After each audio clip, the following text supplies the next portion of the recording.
एक घर से दूसरे घर जाने के लिए वो घोड़ा यूज किया करते थे। बोले अब अंधेरा हो रहा है, बारिश हो रही है, मैंने सोचा कि इस बगीचे में ही रुक जाऊं। अरे बोले तुम ऐसे किसी के यहाँ भी रुक जाओगे? हमें क्या पता तुम साहब हो कि चोर हो। तो अपने मित्रों के साथ, अपने सेवकों के साथ शिकार खेलने के लिए जंगल में गए। अचानक से जब हल्की सी आंधी कम हुई तो एक व्यक्ति आता हुआ ऐसे दिखाई पड़ा सेठ को। मैं इस जंगल के कोने कोने से वाकिफ हूं, आप जो कहेंगे मैं वही करूंगा। जरूरत से ज्यादा व्यर्थ कभी खर्च नहीं करना चाहिए, ये युवा पीढ़ी को सीखना पड़ेगा। और उसी का ये दूध है। बोले एक बकरी। तुम लोग यहाँ कितने प्राणी हो? बोले मैं हूं, मेरी माँ है और मेरे पिताजी हैं, 3 लोग। वो रात भर घोड़े की तलाश करता रहा और जब ब्रह्म मुहूर्त होने लगा तो ये महानुभाव घोड़ा इसको मिल गया और घोड़ा लाके यहाँ बांध दिया। सिंध प्रांत में एक बहुत धनाढ्य व्यक्ति, बहुत धनाढ्य व्यक्ति, अच्छा खासा धन था उसके पास,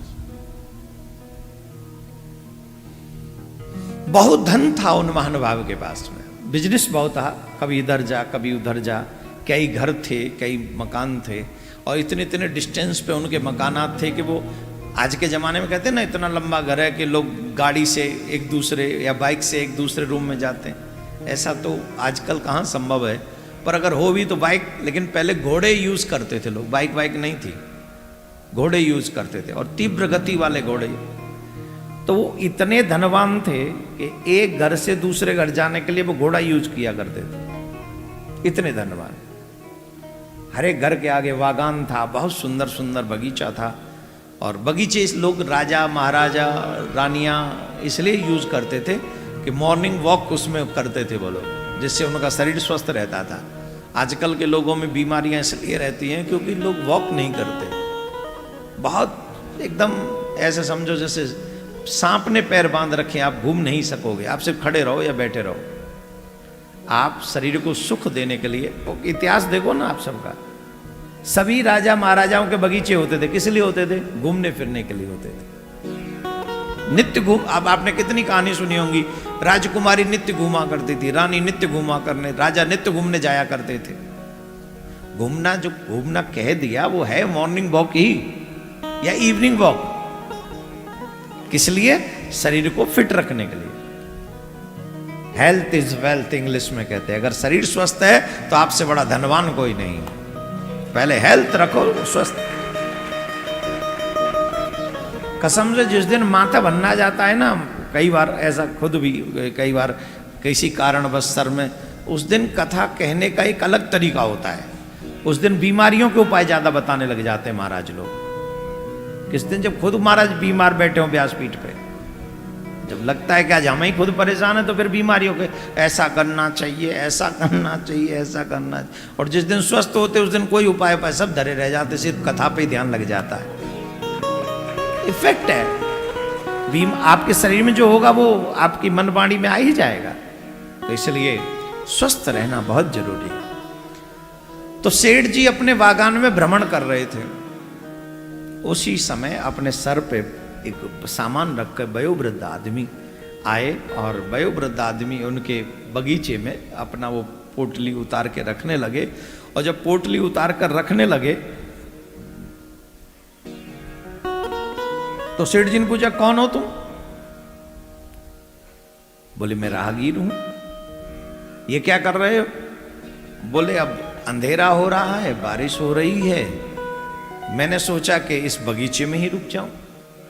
अरे जानते हो बगीचा मेरा है? बोले ये तो नहीं जानता था बगीचा आपका है, पर मैं रुक जाऊंगा, आप कहो तो मैं घुड़शाला के आगे कहीं बैठ जाऊं, वहां रात काट लूं, सुबह निकल जाऊंगा। अरे बोले तुम ऐसे किसी के यहां भी रुक जाओगे? ऐसे कैसे संभव है? बोले मैं रात ही तो काटनी है, मुझे दिन चढ़ेगा, मैं निकल जाऊंगा। बोले नहीं नहीं नहीं, तुम अगर रात में यहाँ रुक गए तो मुझे एक आदमी रखना पड़ेगा तुम्हारी रक्षा के लिए। बोले मेरी रक्षा क्यों?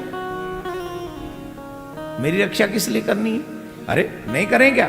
तो हमारे बगीचे में रहोगे या गुड़शाला के आगे रहोगे, रात को पता नहीं कौन व्यक्ति, हम तो तुम्हें जानते नहीं कौन हो, क्या हो, कैसे हो, जब मन करे किसी वस्तु सामान को उठाकर लेके चले, हमें क्या पता तुम साहब हो कि चोर हो, हमें क्या पता। जैसे ही चोर शब्द सुना उस व्यक्ति ने अपने कानों पर उंगली रख ली। राम राम राम राम कहते हुए तुम मुझे चोर समझते हो, ऐसा समझकर पोटली सर पे रखी और चला गया। बारिश हुई, आंधी आई, सब सहते हुए उसने उस नगर में ही रुकना ठीक नहीं समझा। जिस नगर में आए हुए अतिथि को लोग चोर समझते हों, उस नगर में कभी नहीं रुकना चाहिए, ऐसा उसके मन में दृढ़ निश्चय था। और वो वापस चला गया। रात भर चलता रहा, घर पहुंच गया। बात आई गई हो गई। एक दिन की बात, सेठ जी के मन में एक इच्छा हुई शिकार खेलने की। तो अपने मित्रों के साथ, अपने सेवकों के साथ शिकार खेलने के लिए जंगल में गए। एक मृग उनको दिखाई पड़ा और सेठ जी ने अपना घोड़ा उनके पीछे, मृग के पीछे लगा दिया। और जब मृग के पीछे घोड़ा दौड़ने लगा तो मृग की स्पीड तेज हुई।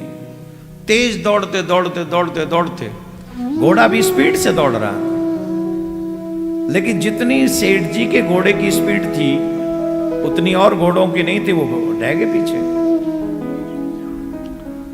उस मृग को जान बचानी थी तो वो मृग उस घने जंगल में घुस गया और वो भी घने जंगल में पीछा करते करते घुस गए। बाकी के लोगों ने समझा यहां जाना ठीक नहीं, पता नहीं कहां चले गए सेठ जी। तो अब धीरे धीरे शाम होने लगे, बादल घेरा है, भयानक बारिश होने का चांस हो गया। अब तो सेठ जी बोले कि अब तो मैं घने जंगल में आ गया। पहले तो गूगल भी नहीं था, जो डाल देते मकान का तो वो बता देता कि यहाँ से ऐसे निकल जाओ। गूगल मैप अब कहाँ गया। अब तो फिर भी गूगल ने अच्छा काम किया है, तो एक दूसरी जगह पहुंचाने के लिए मैप तैयार कर दिया। पहले तो ये सब साधन थे ही नहीं। जंगल में भटक गए, घर का रास्ता भटक गए, अब क्या करें। घोड़े से उतर गए। अब इतनी तेज आंधी, इतनी तेज आंधी कि घोड़े की आंखें भी परेशान होने लगी। घोड़ा उस प्रकृति की मार से बचने के लिए भागा, सेठ को छोड़कर वो भी भाग गया।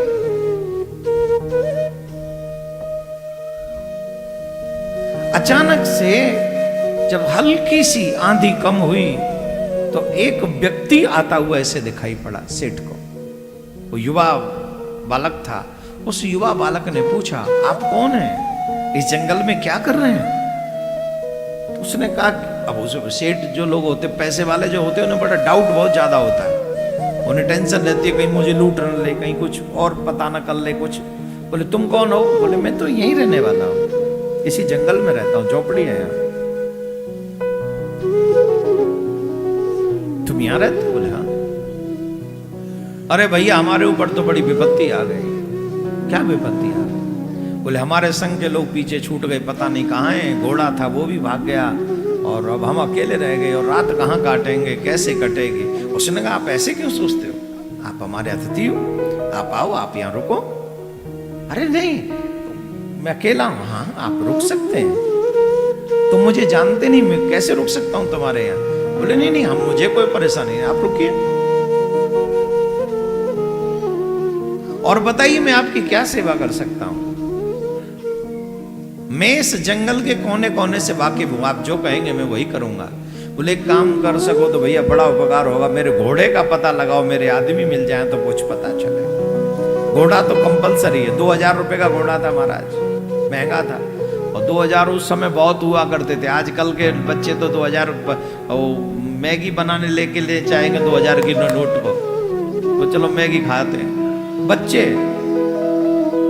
गोयल साहब अगर आपको याद हो, मुझे याद है मेरे जमाने में जब हम लोग मार्ट से वृंदावन आते थे, पहले तांगे वाला चवन्नी लेता था, सिर्फ चवन्नी, 4 आना। कितने? 4 आना लेता था। और कितने बुजुर्ग ऐसे थे कि वो 4 आना नहीं देने क्योंकि रुपया खुलवाना पड़ेगा, 1 रुपया है। तो 7 किलोमीटर पैदल पहुंच जाते थे मार्ट से वृंदावन। लेकिन घोड़े पे नहीं, तांगे में नहीं बैठना है क्योंकि 1 रुपया खुलवाना पड़ेगा। उन्हें थी वैल्यू, उस समय पैसा भी कम था लेकिन उस समय पैसे की वैल्यू भी थी। आज क्या है, बच्चे को तुम 2000 दे दो, 10,000 दे दो, 5,000 और पूछो क्या करे, वो सब खत्म। सब खत्म कहाँ है वो नहीं पता, कहाँ है, खत्म हो गए बहुत। चाहे वो खाने में, पहनने में, लाने में, ले जाने। 2000 रुपए को वो सिर्फ चॉकलेट के लिए खुलवा सकता है, 2000 के नोट को। बोलो हाँ या ना, बोलो हाँ या ना। अगर चॉकलेट लेनी है तो बोलिए पकड़ो चॉकलेट दो। हम जैसा आदमी आज भी इतना कंजूस है। चलो हम सुबह का देख लेंगे, आराम से देख, बाद में खा लेंगे। वैसे एक बात और सीख लो, जो व्यक्ति धन का सम्मान करता है, धन उसका सम्मान बढ़ा देता है। जरूरत से ज्यादा व्यर्थ कभी खर्च नहीं करना चाहिए। ये युवा पीढ़ी को सीखना पड़ेगा, हर उस गृहस्थी को सीखना पड़ेगा जिसकी आय कम है। ज्यादा भी है तो भी सीख लो।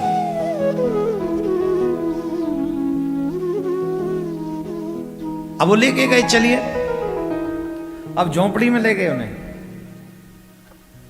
अब अतिथि महोदय झोंपड़ी में लिटा दिए पलंग पे। थोड़ी देर बाद में एक कटोरा दूध लेके आया हूं।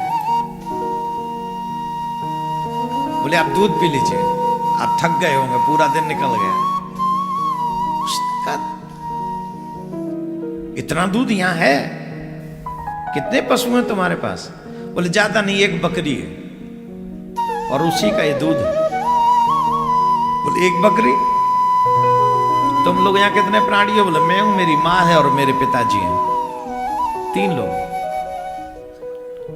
और हम लोगों के जीने का साधन ही एक बकरी है। इसका ये दूध है, इसी दूध को हम लोग तीनों में बांट के पीते हैं। लेकिन आज आप हमारे यहाँ अतिथि हैं, इसलिए ये दूध हम आपके लिए लाए, आप इसको पी लीजिए। तुम नहीं पियोगे? बोले नहीं, आप अतिथि हैं, आप प्रसन्न हो जाएंगे, हमारे लिए यही पर्याप्त है। आप प्रसन्न हो जाए, हम यही, हमारे लिए पर्याप्त है। व्यक्ति बोला गजब का संस्कार है, अद्भुत संस्कार है। खुद व्रत पे रह जाएंगे लेकिन तुम दूध पी लो। छोटी सी झोंपड़ी है जहां कोई ढंग से आदमी रह नहीं सकते, और फिर भी खुद के लिए चले गए बाहर और अतिथि के लिए बिस्तर दे दिया, आप विश्राम कीजिए। गजब क्या है। सोचते सोचते सेठ जी सो गए, और ये बालक जो था, बालक था 10, 15, 16 साल का, वो रात भर घोड़े की तलाश करता रहा, रात भर सोया नहीं। अतिथि प्रसन्न होके जाएगा तो भगवान प्रसन्न होगा, इस भाव को लेकर वो रात भर घोड़े की तलाश करता रहा। और जब ब्रह्म मुहूर्त होने लगा तो ये महानुभाव घोड़ा इसको मिल गया और घोड़ा लाके यहां बांध दिया। अब मां ने देखा घोड़ा आ गया, ये भी रात भर का, दिन भर का जन कितना भूखा होगा, इसे भी तो कुछ खिलाओ। थोड़ा बहुत जो इधर उधर पड़ा था वो दाना पीसने लगी उसके लिए, जो सड़े गड़े दाने होते हैं अन्न के, उसको पीस के दाना बनाने लगी। किसके लिए? घोड़े के लिए। ये भी तो थी। सेठ जी सुबह उठे तो उसने कहा कि ये लो आपका घोड़ा आ गया। सेठ की आंखों में आंसू आ गए। कोई कैसे अतिथि का इतना सत्कार कर सकता है? घोड़े की इतनी चिंता तुम्हें है, तुम्हारी माँ को है, वो कह रही घास तो खाई होगी, दाना नहीं खाया होगा, ऐसे क्यों? एक बात बताओ, तुम्हें ये संस्कार किसने दिए? तो उस बच्चे ने कहा मुझे ये संस्कार मेरे पिताजी ने दिए। पिताजी ने? बोले हाँ। तो मैं उन पिताजी के दर्शन करना चाहता हूं। वो थोड़ी डिस्टेंस पे दूसरी झोंपड़ी में थे। मैं तुम्हारे पिताजी के दर्शन करना चाहता हूं। बोले मैं पूछ के आता हूं। वो बालक गया और पिताजी बोले कि कैसे अतिथि सेवा सही हो रही? बोले हाँ सही हो रही, पर एक बात है। क्या? उससे वो जो अतिथि महोदय हैं वो आपके दर्शन करना चाहते हैं, वो आपसे मिलना चाहते हैं। वो बोले मिलने का मतलब क्या है? मिलेंगे क्यों? रहने दो, तुम सेवा करो, मन से करो, मैं मिलना नहीं चाहता उनसे। आज तक बच्चे ने, ध्यान से सुने, आज तक बच्चे ने कभी भी अपने पिताजी से, इस बच्चे ने क्यों शब्द का इस्तेमाल नहीं किया। पॉइंट नोट करना, सभी क्या नहीं किया, क्यों। What is the meaning of क्यों? When you have doubt on your father's words, then you say क्यों, why? हाँ या ना, जोर से बोलो। हम क्यों का इस्तेमाल करते हैं? जब हमें किसी बात पे डाउट होता है तो हम क्यों का इस्तेमाल करते हैं, क्यों। आज तक इस बच्चे ने कभी अपने पिता से क्यों नहीं पूछा।